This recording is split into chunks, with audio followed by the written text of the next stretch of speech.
Y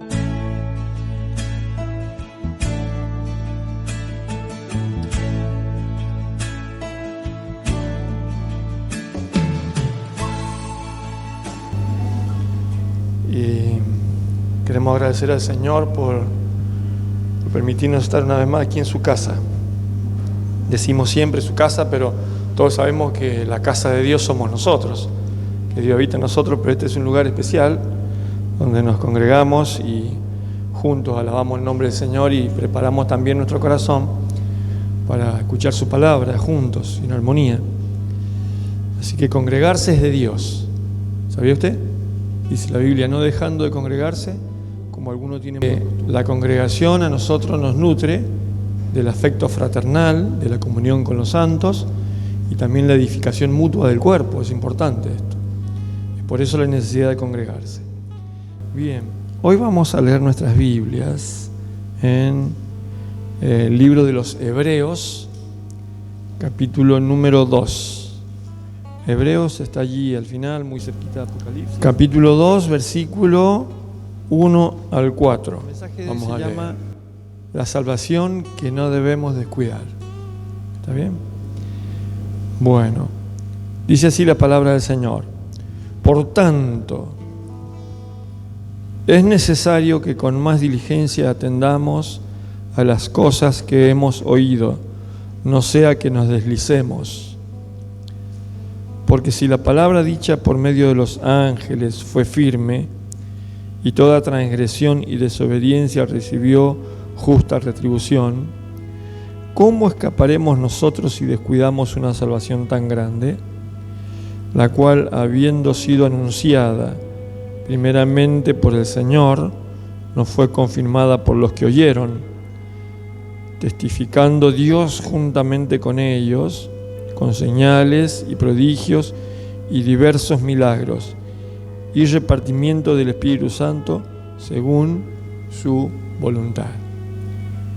Oramos al Señor un momentito. Bendito Señor, estamos agradecidos en este hermoso día que nos has regalado. Gracias por la libertad de estar en este lugar. Gracias por permitirnos congregarnos, aún en medio de la crisis que estamos viviendo a nivel global. Gracias porque has tenido misericordia de esta tierra donde vivimos. Gracias porque nos libraste de muchos males, Señor. Pero gracias porque a pesar de todo, Señor, tu presencia ha estado con nosotros. Tú no nos has abandonado. Señor, tú has sido fiel. Señor, tus promesas no han fallado, sino que se han cumplido en nuestras vidas. Así que muchas gracias. Gracias, Señor.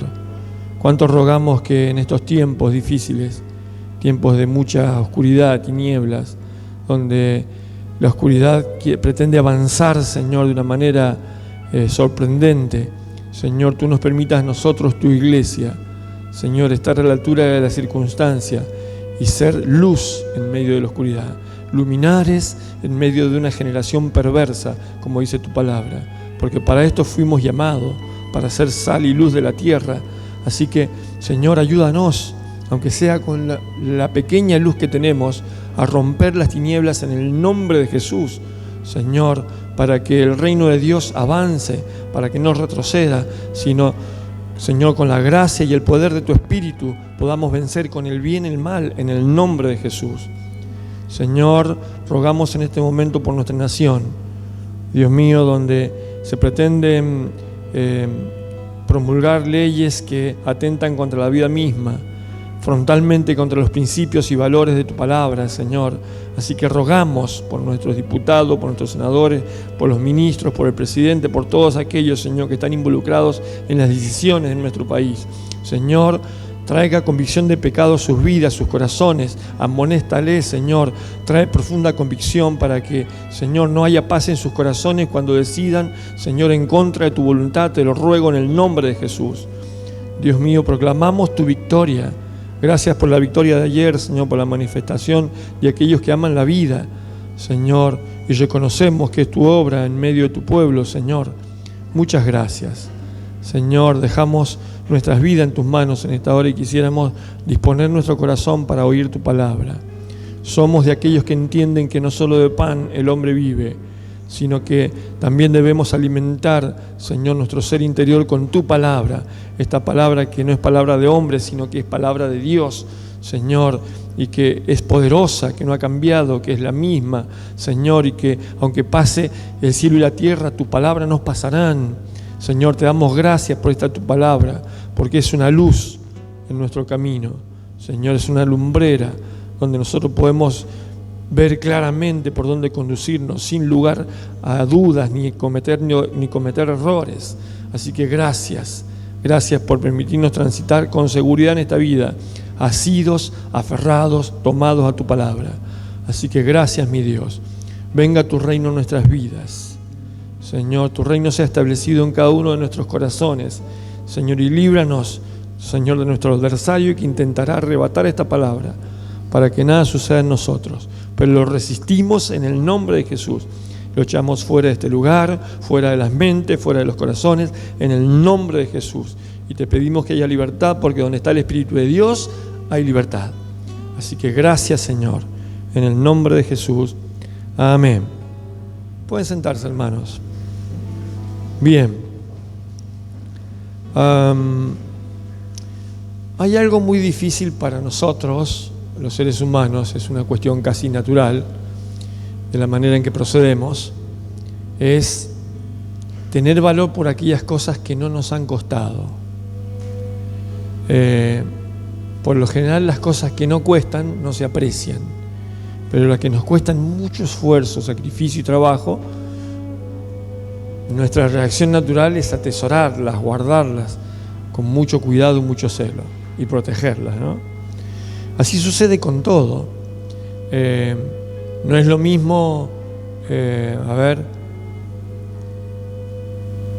supongamos, comprarme un autito y que haya sido el sacrificio de muchos años de ahorro, que alguien venga y me regale el mismo autito. Le aseguro que el cuidado en una condición y otra será totalmente diferente. Es por una cuestión de nuestra naturaleza, no apreciar el esfuerzo de otro, el sacrificio de otro. Por eso es que a veces nosotros tenemos que pensar, digo a veces, sino que constantemente deberíamos pensar en que el esfuerzo del otro vale muchísimo, tanto como el nuestro. Así que supongamos quien ordena y limpia este lugar, nosotros sabemos que le costó sacrificio y esfuerzo a un grupo de personas. ¿Qué tendríamos que hacer con el lugar? Cuidarlo, ¿o no? ¿Se entiende lo que estoy diciendo? Pero como a veces no nos cuesta a nosotros, no cuidamos. ¿Está bien? Entonces, esa es una tendencia humana casi natural, podríamos decirse así. Yo trabajaba en un lugar donde, hacíamos trabajo para otras personas, tal cual lo hago ahora, pero entonces, y tenía que lidiar con mucha gente y con muchas maneras de pensar, y cuando le encomendaba una tarea a alguien, esas personas por ahí la hacían a medio pelo, ¿no? Con pocas ganas y con mucha desprolijidad. Y le decía, no, hacelo bien, tiene que quedar muy bien. ¿Qué? Me decían, ¿vas a vivir vos ahí? No, amigo, le digo, pará, estás confundido. Las personas pagan mucho dinero por esto. El sacrificio de ellos, el ahorro de mucho tiempo. Tienes que ser cuidadoso con eso. ¿Se entiende? Es así. Entonces, es tener miramiento por el otro, que también implica tener amor y consideración por el otro. ¿Está bien? Bueno. Entonces, porque he dicho muchas veces y he vertido este concepto de que todo lo que no se cuida, ¿qué pasa con lo que no se cuida? Se pierde. Bueno, lo que no se cuida, se pierde. O se destruye, o desaparece. O lo echamos a perder sin reparación, que no tiene más remedio. Así que, bajo ese concepto tenemos que pensar que tenemos que cuidar todas las cosas. Y no pensar que las cosas, porque las tenemos y las poseemos, son eternas en nuestro poder o a nuestro lado. ¿Está bien? Esto podemos traducirlo, por ejemplo, a la familia. Cuidemos la familia, porque si se descuida, ¿qué pasa? pierde. Esposo, cuidemos las esposas, porque está bien, están casadas, comprometidas y todo, pero no hace cosa que la perdamos. ¿Sí? Dice, pastor, ¿qué está diciendo? No, lo que estoy diciendo es que cuídela porque puede perder su afecto. ¿Está bien? Puede perder la salud, se la puede llevar al papá. Qué trágico que se ha venido. Pero todo lo que se descuida, se pierde. Usted tiene salud, ¿o no? Levante la mano que tiene salud. Yo lo veo que está sanito aquí, gracias a Dios. Miguel levantó la mano, contento. Tiene salud. ¿Qué hay que hacer con la salud, queridos? Cuidarle. ¿Usted cree que su salud es eterna? ¿No sabe que vienen los 40 y los 50? ¿Y que vienen los 60 y los 70? Donde nos ponemos cada vez más frágiles, más propensos a enfermarnos. ¿Qué hay que hacer entonces? Hay que cuidar. Hay que cuidar. Y todo hay que cuidarlo. Supongamos que usted recibe una herencia o que le pagan un juicio. Gloria a Dios, dice usted, quiere que me paguen el juicio. Le tomo la palabra, dice. Recibo la palabra, dice uno. Mire que lo que estoy diciendo no es una palabra de Dios, estoy inventando un ejemplo. Bueno, entonces el pastor dijo que vamos a recibir un juicio, vamos a recibir un juicio. No es así. No es así. Entonces, supongamos que este cobra una gran cantidad de dinero, y que de repente de pobre pasa a ser rico. ¿Qué tiene que hacer con ese recurso? Porque si usted empieza a desparramar, ¿qué va a pasar con eso? Tiene que administrar, invertir y toda una serie de cosas para tratar de preservar, ¿o no? Sí, hermano. ¿Cuántos tienen casa los que están aquí? Levanten. Bueno, gloria a Dios por lo que tienen casa. ¿Qué hay que hacer con la casa? Cuidarla, mantenerla. Y no tan solamente eso, sino que más. Pagar los impuestos. No pague los impuestos por muchos años. ¿Sabe qué hace el Estado? Dice, ¿no pagó? Bueno, remate. Sí, hermano, es así. Todo requiere un cuidado, un sostenimiento. ¿Se entiende el concepto? Bueno, lo mismo pasa con el mensaje de salvación que hemos recibido nosotros. Lo mismo, hermano. Lo mismo. Usted dirá, bueno, ¿y dónde está la seguridad en Cristo? La seguridad de mi salud. Sí, está bien. Usted está en Cristo. ¿Cuántos están en Cristo? ¿No? La Biblia dice que el que está en Cristo, nueva criatura es, las cosas viejas pasaron, todas son hechas nuevas. Hasta ahí, muy bien. Estamos bien, estamos seguros. Nuestra salvación está asegurada, porque no depende de nuestros hechos, sino depende del sacrificio de Cristo en la cruz del Calvario. Muy bien. Y nos dio un estilo de vida, una forma de vida que es superior a cualquier cosa en este mundo. ¿Está bien? Podemos nosotros disfrutar la salvación desde aquí en más, hasta la eternidad. Somos salvos aquí hasta la eternidad. Ahora, nuestra conducta, nuestro proceder, nuestras acciones, todo lo que hacemos respecto a esa vida que Dios nos ha dado, ¿qué es lo que hacemos? Si es un regalo de parte de Dios, hay que cuidarlo, atesorarlo, hay que apreciarlo, porque aunque no me costó a mí, ¿a quién le costó? A Cristo le costó, le costó al Padre entregar a su Hijo único en rescate. ¿Por quién? Por mí. Yo estaba muerto, sin oportunidad alguna de acercarme a Dios. Entonces el Señor vino a pagar la deuda, la multa, y me dio libertad, me sacó de la esclavitud, de la cárcel. Dice que Él vino a dar libertad a los cautivos. Bueno, me sacó de allí. Entonces, ¿qué es lo que decía el escritor de los Hebreos a los hermanos hebreos que se habían convertido? Porque está esta carta destinada a ellos. No solamente se convertían los gentiles, los griegos, romanos y todo lo demás, sino que muchos judíos, hebreos, se convertían al Señor al escuchar el mensaje, porque comenzaban a asociar las palabras que tenían escritas en el Antiguo Testamento, que todas hablaban de la venida del Mesías, y cuando veían el mensaje de salvación, lo escuchaban, decían, aquí está el cumplimiento de la palabra. A algunos les era abierto los ojos del entendimiento y aceptaban el mensaje. Otros se aferraban al Antiguo Testamento y no querían nada, como los fariseos. Pero claro, creer es un milagro, lo hemos dicho muchas veces. Que usted está aquí es un milagro. Que los ojos del entendimiento le hayan sido abiertos y usted entienda el Evangelio, es un milagro, hermano. Totalmente un milagro, ¿no? Entonces, recomiendo a los que les gusta ver televisión, películas. La película se llama El caso de Cristo. Muy buena película. Habla justamente de cómo a un hombre le es abierto los ojos del entendimiento y conoce a Jesucristo de una manera maravillosa. Entonces, así que es necesario, dice, por tanto, decía el escritor en el capítulo 2, dado que entendemos lo anterior, eso es lo que quiere decir, por tanto, ¿qué es lo que estaba diciendo antes? El capítulo 1 dice que Dios, habiendo hablado de muchas maneras, hablando por los profetas, el mensaje profético a través de Moisés y todo lo demás, dice, en este tiempo, en estos postreros días, nos ha hablado por el Hijo. Así que hubieron dos fuentes de mensaje. En el Antiguo Testamento, los profetas, que así se le llaman, el Antiguo Testamento, y en esta nueva etapa, desde Jesucristo en adelante, ¿por quién nos habló Dios? Por el Hijo. Así que las palabras están expresas aquí en los Evangelios. Dice, en este tiempo nos ha hablado por el Hijo.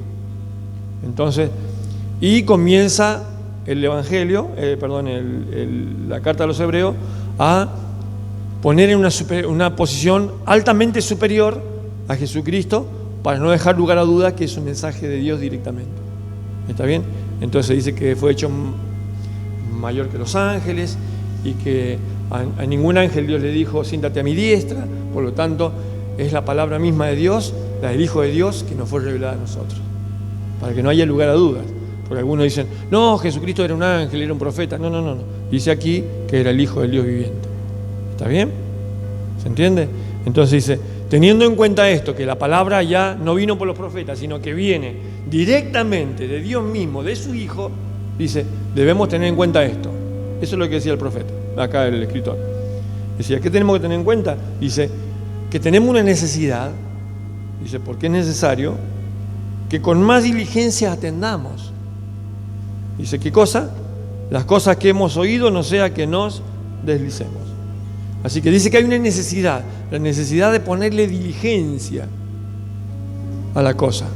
Todos nosotros tenemos esa necesidad de ponerle diligencia, que significa cuidado. ¿Está bien? Ponerle energía, ponerle predisposición. Miren que nosotros usamos la palabra diligencia, la usamos como sinónimo de trámite. Estamos haciendo una diligencia, ¿está bien? Pero la palabra diligencia más bien está relacionada con la palabra responsabilidad. ¿Está bien? Entonces es necesario que nosotros tengamos más responsabilidad. Si fuimos responsables, dice, con las palabras dichas en el Antiguo Testamento, más responsabilidad deberíamos ponerle a esta, que fueron dichas por el Hijo mismo de Dios. ¿Se entiende? Sin desmerecer la otra, cuidado. Porque toda la palabra de Dios es útil. ¿Está bien? Toda la Escritura. Entonces dice, pongámosle, dice, mucha diligencia, mucha responsabilidad en este caso, dice, y dice, esta responsabilidad de atender, dice, atender. La palabra atender, hermanos, fíjense, es muy notorio esto y tenemos que darnos cuenta de que es a veces algo que todos padecemos, la distracción. Este mundo está lleno de distracciones, hermano, ¿o no? Sí. Hay distracciones por doquier, por donde usted mire, porque el mundo se basa en la distracción. Sí, distracción, uno se quiere de volar la cabeza, salir del problema. Ayer cuando dábamos vuelta por el centro con el tema de la caravana, una de los circuitos era ir por Espejo y subir y doblar luego por, que va para allá, Chile, 25 de mayo, y dobla justo por el casino del Hyatt. La gente, una cola, hermano, haciendo cola para entrar. Digo, pobre gente. Va a dejar todo allí porque no se va a llevar mucho. Y sí que se lleva algunos, pero por lo general dejan todo. Las distracciones, la gente busca distraerse, salirse de los problemas. Bueno, entonces el problema que tenemos es distraernos. Entonces dice Dios, dice necesario que le pongamos mucha atención, mucha responsabilidad, dice, a la manera en que atendemos, dice. Y la palabra atender en griego es muy notoria, fíjense lo que dice, es la palabra prosejo, que significa sostener la mente. Atender significa esforzarse por estar enfocados. Porque la mente, ¿por dónde se va? Yo no sé si a usted le pasa, pero a mí me pasa. Cuando nos ponemos a orar, ¿qué nos pasa? Dígame qué nos pasa. Sí, hermano, nos podemos orar y queremos concentrar, sostener nuestra mente enfocada en el Señor, en su presencia. ¿Y nuestra mente por dónde empieza a andar? Había una vez una hermana que cuando éramos jóvenes nos juntábamos a orar, un grupo de jóvenes, y ella era una hermana que tenía una nena, había tenido una nena soltera, y entonces nos habíamos juntado a un grupo a orar, y estaba la hermana nuestra allí también, y era tarde ya, era tarde, así que estábamos orando todos juntos, y cuando le tocaba orar a ella, comenzó a orar, y en un momento dice: Señor, te pido por las pestañas de Natalia. Y yo digo, ¿qué? Claro, porque uno cuando no se enfoca y está cansado y agotado y todo, la mente ¿por dónde se va? ¿Se fuga o no? Dígame si no. Bueno, dice, atención es sostener la mente, usar la voluntad para estar enfocados. Prosejo.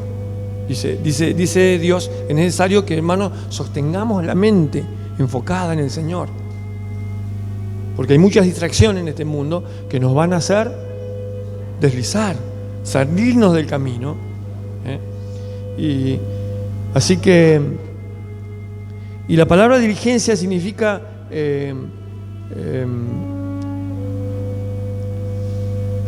dice que es más abundante, dedicarse más abundantemente, es con mucho deseo.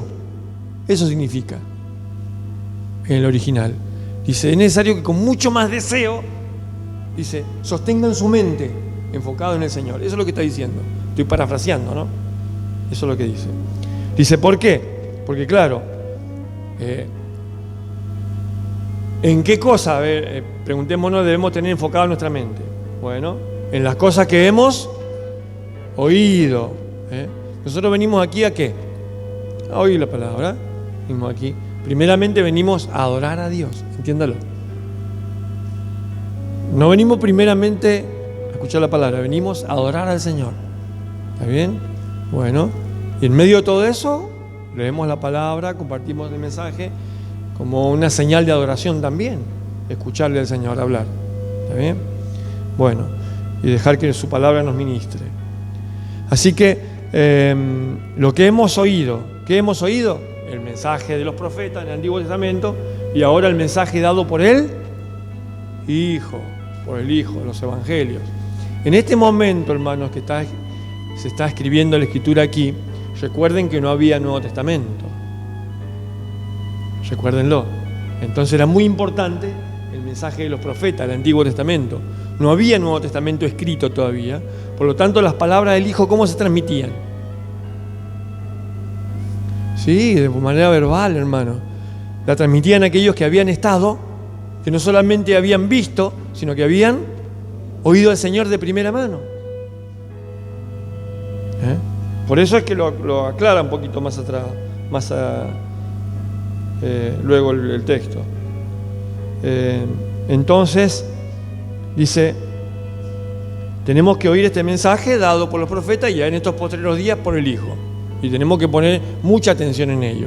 Dice, porque ¿cuál es el peligro? Que nos deslicemos. ¿Qué significa deslizarse? Claro, para nosotros es como resbalarse, como patinar.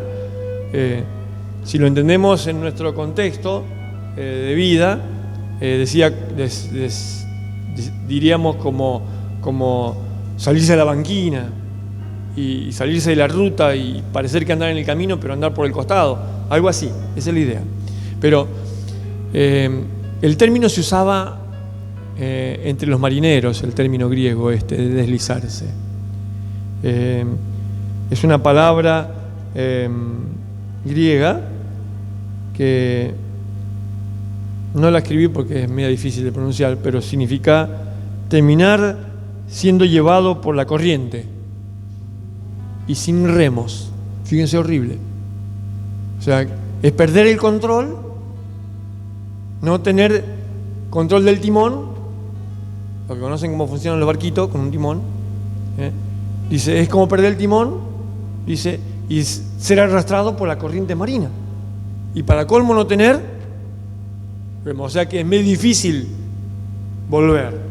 ¿Se entiende? Ese es el pensamiento que dice, querido, no vaya a hacer cosa que por no prestar atención a estas palabras y ponerle mucho esmero y esfuerzo, nos deslicemos, seamos llevados por la corriente y no tengamos cómo volver porque no tenemos remo. Eso es lo que está diciendo. ¿Ven? Porque muchos que se desvían, que se dejan arrastrar por la corriente, les es muy difícil ¿qué? Volver. Les es muy difícil volver. ¿Se quedan sin qué? Sin remo. No pueden remarla. Dice Efesios 4:14, fíjense lo que dice. ¿Quién puede leer Efesios 4:14?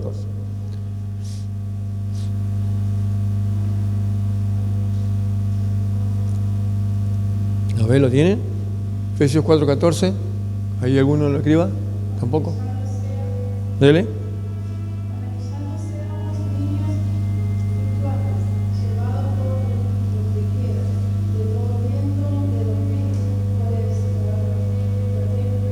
Tratagema.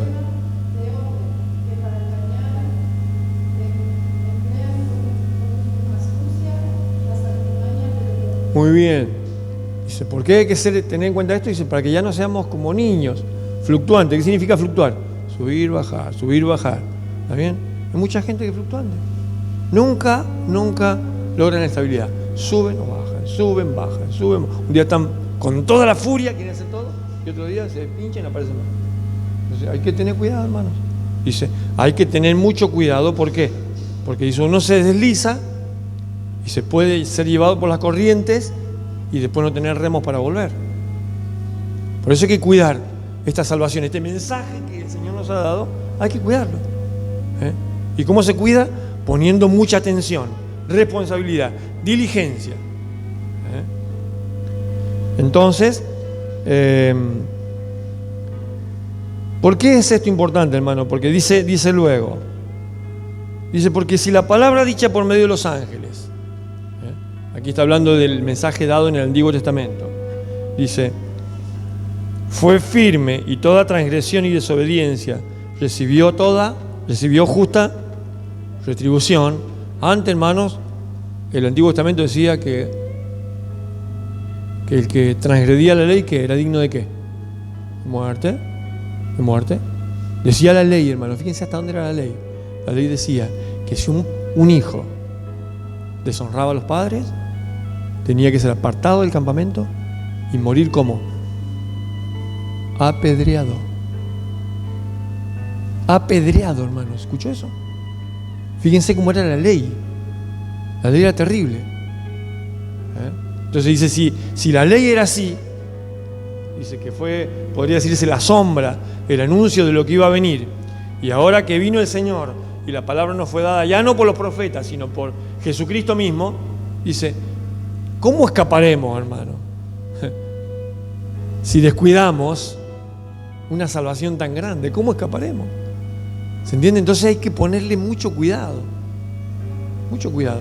Ser cristiano no es algo, no debería ser un apéndice más de nuestra vida, de las muchas cosas que practicamos. Debería ser nuestra vida. Debería ser toda nuestra vida, ser cristiano. ¿Está bien? Vivir la vida cristiana debería ser el centro de nuestro andar, el centro en lo que tendría que girar toda nuestra actividad, todo nuestro ser, toda nuestra familia, toda nuestra vida, todo nuestro pensamiento, todo nuestro sentimiento, todo debería girar en torno a la vida cristiana. ¿Está bien? Dice, qué exageración, pastor. Es así. Porque ser cristiano ¿O no? No es a media. Soy medio cristiano. Algunos dicen, este está con una pata en el cielo y otro en la tierra, otro en el infierno. No. Perdón. No existe claro oscuro ni el medio término. O soy o no soy. Decía Agripa un día cuando Pablo le predicó, dice, casi me persuade a ser cristiano. Si no fuera por el casi, se salva. No, yo estoy yendo casi, ya me convierto. No. O soy o no soy. Tengo que tomar decisiones. ¿Está bien?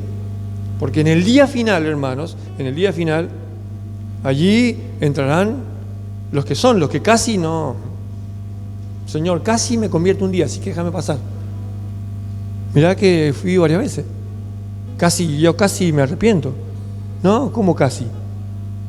¿Se entiende? No hay medios. Entonces, por eso es el peligro, hermanos. El peligro. Y obviamente este texto es una advertencia. ¿Está bien? De que si no cuidamos, como decíamos al principio, ¿qué puede pasar? Podemos perder esa maravillosa vida que el Señor nos ha dado, superior en calidad a todas las vidas sobre esta tierra. Decía el hermano Miguel, la he pasado mal, pero Él estuvo conmigo. ¿Se da cuenta? Qué horrible sería no haber estado con Dios, hermano, sin esperanza alguna. ¿Se entiende lo que digo? No significa que en este mundo no va a haber aflicciones ni padecimientos, sino que en el mundo tendremos aflicciones, pero dice, no teman, yo he vencido al mundo. Amén, hermano. Y esa victoria de Cristo, ¿de quién es? Es nuestra, hermano. Es nuestra. Es mi victoria también. Entonces me apropio de esa victoria. ¿Y quién me podrá vencer? Nadie. Con Cristo soy más que... ¿Se entiende? Ese es el tipo de vida que Dios quiere que llevemos. Y no vidas ruinosas. La palabra ruina no debería existir en el vocabulario cristiano. Pero los que edifican en la roca, vienen viento, río y lluvia y se mantienen firmes. Los que no, los que escuchan, no prestan atención y no le ponen responsabilidad ni diligencia, están edificando, pero sobre la arena. Vienen viento, río y lluvia y es grande su ruina. Ruina, esa palabra es horrible. Entonces dice, ¿cómo escaparemos si descuidamos? No debemos descuidar, hermanos. No debemos descuidar. No descuide la oración, no descuide la lectura de la Biblia, no descuide el congregarse, no descuide. Son, podría decir, las 3 tareas que tenemos como cristianos nosotros, que son las que sostienen nuestra vida, apuntalan nuestra vida cristiana. ¿Está bien? Entonces, dice, ¿cómo descuidaremos una salvación tan grande? Primero anunciada por el Señor, y dice, fíjense lo que dice, la cual, habiendo sido anunciada primeramente por el Señor, ¿quién la anunció? El Señor Jesucristo, su Hijo, el Hijo de Dios, viviente, el Dios hecho hombre, dice, primeramente anunciada por Él, dice, testificando Dios juntamente con ellos, dice, primeramente anunciada por el Señor, no fue confirmada por los que oyeron. ¿Quiénes son los que oyeron? Mateo, Marcos, Lucas y todos los que escribieron y los que transmitieron de forma verbal el mensaje uno a otro hasta que llegó a nosotros. Dice, confirmada por ellos los que oyeron. Y es verdad, hermanos, es verdad. Hay una técnica que usan los investigadores cuando tratan de confirmar si un hecho es real o no. Se llama crítica textual. Entonces, ¿qué hacen los historiadores? Buscan muchos comentarios acerca del mismo hecho, aunque no coincidan en los detalles. Fíjense cómo usan ellos. Aunque no coincidan en los detalles, si la verdad central es la misma, es verdad. Si todos los detalles coincidieran, se pone en tela de juicio, porque se supone que es algo armado. Lo mismo hace la policía. Cuando busca testigos de un choque, dice, yo vi un señor con un auto verde, no sé qué, y vi que pasó. Y el otro dice, yo vi, y chocaron así. Bueno, y dice, yo vi un auto, el uno dice, capaz que uno dice Renault 2, el otro dice, yo vi un Ford Escort, el otro dice, yo vi no sé qué, y cambia el modelo de auto, pero si el hecho fue el mismo y la imprudencia fue la misma, es verdad. ¿Se entiende? Así actúa la policía también. Entonces los evangelios, usted los lee, tiene algunas diferencias, ¿o no? ¿Sí o no? Sí. Por ejemplo, la tumba fue 3 mujeres en este caso, que fue María, Salomé y otras más. Y después en otro lado dice que fueron mujeres solamente. Y el otro dice que estuvo el ángel. Pero el hecho mismo, hermanos, contado en diferentes fuentes, que no solamente está en el Evangelio, hay más de 5.000 fuentes escritas acerca del hecho, es verdad. ¿Está bien? Bueno, entonces dice, no solamente nos fue dicha, dice, por los profetas, pero por el Señor mismo, perdón, sino que fue confirmada, dice, por los que oyeron de primera mano y que vieron con sus ojos, dice, y también dice la última confirmación, dice, testificando Dios juntamente con ellos. ¿Cómo lo hizo el Señor? Dice Hechos 2:47. ¿Cómo confirmó el Señor que estas palabras eran verdad? ¿Cómo dice? Porque dice que añadía, a ver, léanlo, 2:47.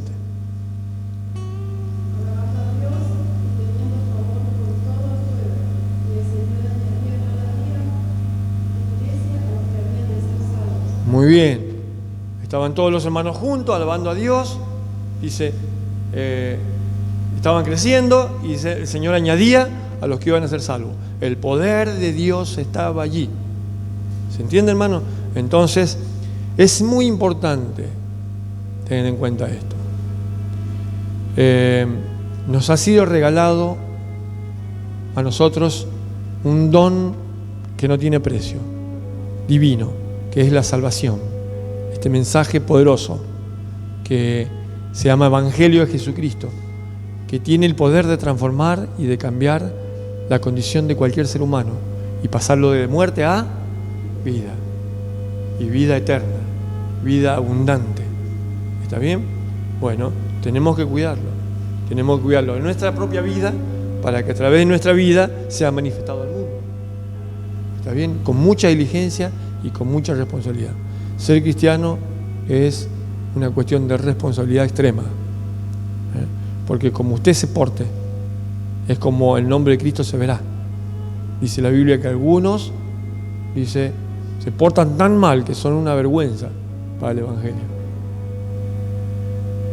Algunos dicen, yo no me avergüenzo del Evangelio, pero el Evangelio se avergüenza de ellos. Dice, algunos viven, dice, en los postreros días habrá burladores, dice la Biblia. No gente que haga burla a los evangélicos. Lo que está diciendo, gente que vive de tal modo que es una burla para el Evangelio. Esos son los burladores.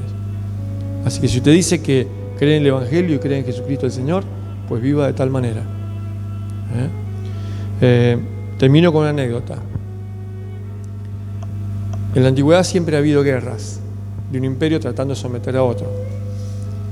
Y los romanos tuvieron muchos enemigos. Uno de ellos, Aníbal, era un poderoso general que dice que en el año 216 a.C. venció a los romanos en un lugar llamado Cannas. Perdieron 72.000 hombres los romanos. Fue una brutal batalla.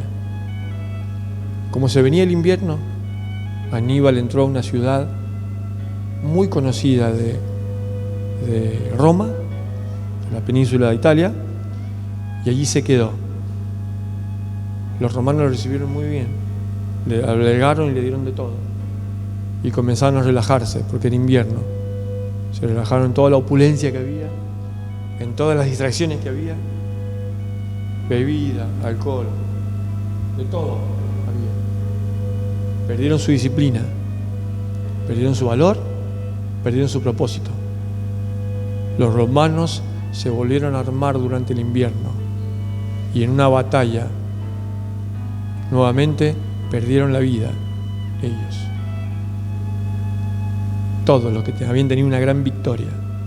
¿Está bien? ¿Tiene victoria hoy?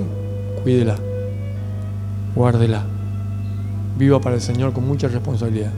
Sepa que Dios le ha llamado a vivir de esta manera para que usted sea sal y luz en esta tierra, para que todos vean que hay Dios y que hay salvación sobre este mundo. Amén, hermanos. Que el Señor le fortalezca, le dé fuerza y le dé esta semana a usted amplia victoria. Amén. Para que alumbre con la luz del Evangelio donde quiera que vaya. Que Dios les bendiga. Amén, hermanos. Vamos a orar.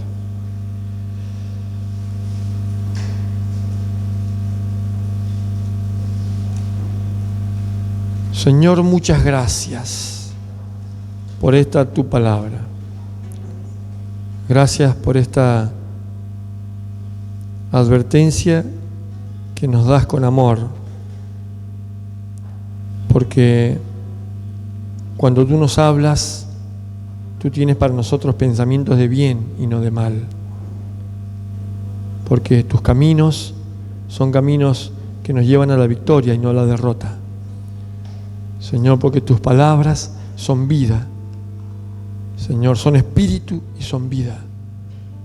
Así que gracias por estas tus palabras, Señor, que un día nos sacaron del estado terrible, nos rescataron de esa vana manera de vivir, Señor, y pasamos de muerte a vida.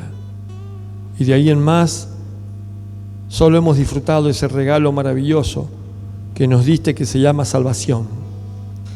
Así que quisiéramos ser responsables, diligentes con las cosas que hemos oído, porque corremos el riesgo de deslizarnos, de ser arrastrados por la corriente y no tener remos para volver.